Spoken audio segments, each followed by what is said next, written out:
오늘 인사청문회가 후보자의 헌법재판소장으로서의 업무상 능력과 자질에 대해서 사실 청문회가 진행되었는데도 불구하고 지금 이미 청문회 이전에 개인 신상의 비리와 관련된 여러 가지 부적격 사유가 거의 뭐 30건에 넘게 언론을 통해서나 저희 야당 청문위원을 통해서 이미 의혹이 제기되고 있습니다. 자, 왜 이럴까요? 왜 이런 부분들이 의혹이 자꾸 제기될까요? 이거는 언론사에서 또는 저희 야당 청문위원들이 소설을 쓴 게 아닙니다. 다 헌법재판소 내부에서 또는 법원 내부에서 제보를 받아서 익명의 제보이지만 그걸 받아서 한 겁니다. 안입된 굴뚝에 연기나랴 이런 말이 있죠. 우리 헌법재판소 우리 소장 후보자께서 김도욱 의원님의 새누리당 김도욱 의원님의 그 질의에 대해서 답변을 하시기를 직접 관계했던 같이 일했던 사람들이 아닌 그 주변 사람들로부터 나오는 카더라 통신이다 이렇게 답변하셨는데요. 자, 이게 그렇지 않다는 걸 제가 증명을 해보겠습니다.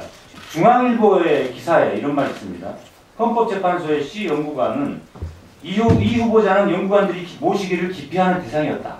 판사 시절 후배였던 동료 재판관에게 배석판사 대하듯 자신의 의견을 강요한 적도 있었다. 자, 이렇게 이야기를 했습니다. 자, 이런 표현들은 중앙일보 기자가 그냥 헌법재판소 후보자에 직접 관련된 사람들로부터 듣지 않으면 이게 나오기가 힘든 기사입니다. 그 다음에 동아일보에는 사서에 이런 말이 있습니다. 보통 후보자 검증 취재를 해보면 긍정, 부정 의견이 반반 정도로 나오는 게 대부분인데 이번처럼 압도적으로 부정적 의견이 나오는 건 처음이다. 라는 게 본보 취재팀의 전언이다. 즉 다시 말해서 동아일보 취재 기자들도 다 확인을 해봤다는 겁니다.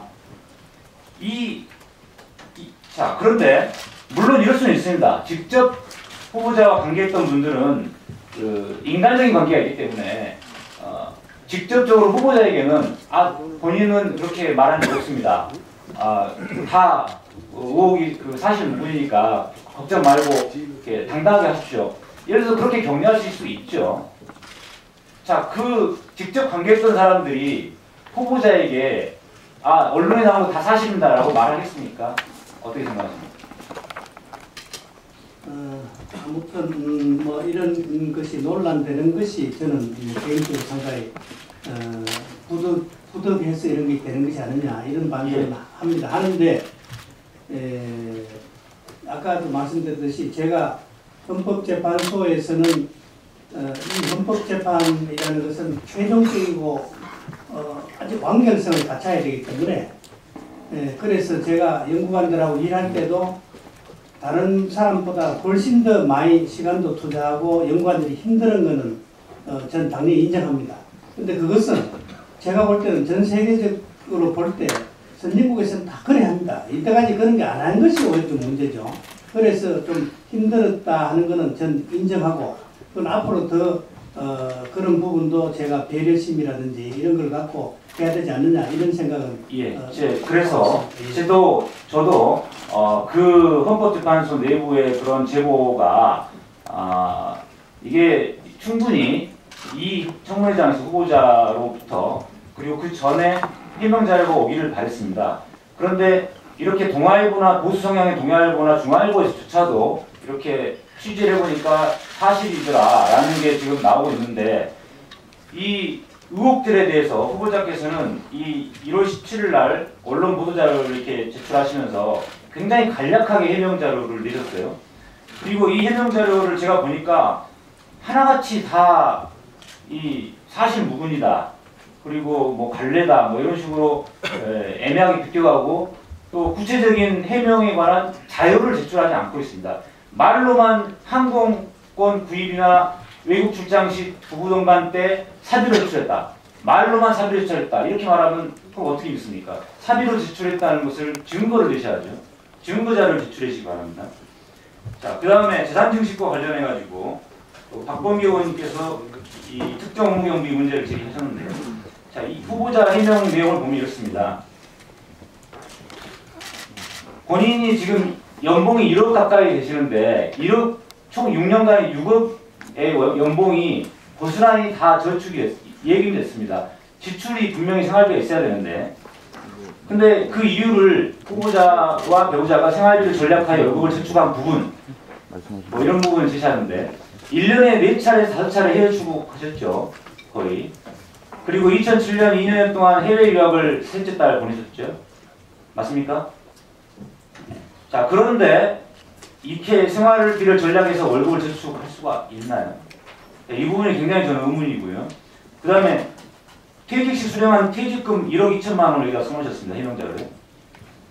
지금 저희가 문제 삼는 것은 근무기간, 헌법재판관으로 근무기간 동안의 재산이 증식된 게 의혹이 있다. 그래서 제기한 건데 퇴직금을 여기다 왜 적어놨습니까? 이 퇴직금은 관계가 없는 부분입니다. 이렇게 해명자료를 불필요한 내용을 기재하시면 정말 이 재산 증식에 의혹이 진짜 있구나 라고 이렇게 더 의심이 갈 수밖에 없습니다. 그 다음에 자녀들이 부모에게 준 생활비 월 250만 원, 이걸 또 써놓으셨어요. 자녀들이 부모에게, 자, 미혼의 자녀들이시죠. 네 명의 자녀가 있는 걸로 알고 있습니다. 각각 그 중에 3명만 지금 실제 그 직장이 있고요. 그렇죠? 다들 연봉이, 월급이 500만 원 이하인 걸로 알고 있습니다. 그리고 다 자기 명의 통장을 갖고 있습니다. 그런데 이 미혼의 자녀들이 어떻게 1억 원대 연봉을 받고 있는 후보자에게 헌법재판관 아버지에게 이렇게 월 250만 원 생활비를 준다는 게 말이 됩니까? 상식적으로 참 이해가 안 되는 부분입니다. 자, 이런 부분들을 해명자료로 이렇게 내놓으셨는데요. 이 지금 재산 증식에 대해서 분명히 추가 자료를 통해서 밝히셔야 됩니다. 그리고 마지막으로 특정 업무 경비에 대해서 헌법재판소에서는 이거를 밝힐 수 없다라고 해서 제출하지 않았는데, 저희가 볼 때는 이 후보자의 계좌에 100만 원, 월 100만 원 이상의 뭉칫돈들이 굉장히 많이 입금됩니다. 도대체 이 돈들이 어디서 나온 건지, 그래서 박범계 의원께서 이 특정 업무 경비에서 혹시 이용한 거 아니냐 이런 의혹을 가지고 있는 것이거든요. 그래서 오후에 이 부분에 대한 각각에 대해서 어디서 나온 건지, 100만 원 이상의 돈이 이렇게 많이 입금된다는 이해가 안 됩니다. 후보자께서는 통장도 제출한 만큼 그 통장에 찍혀있는 서기 의원님께 말씀하신 100만 원 이상 된 액수의 돈의 근거도 출처도 구체적으로 자료로 있다고 2시 전까지 제출해 주기 바랍니다.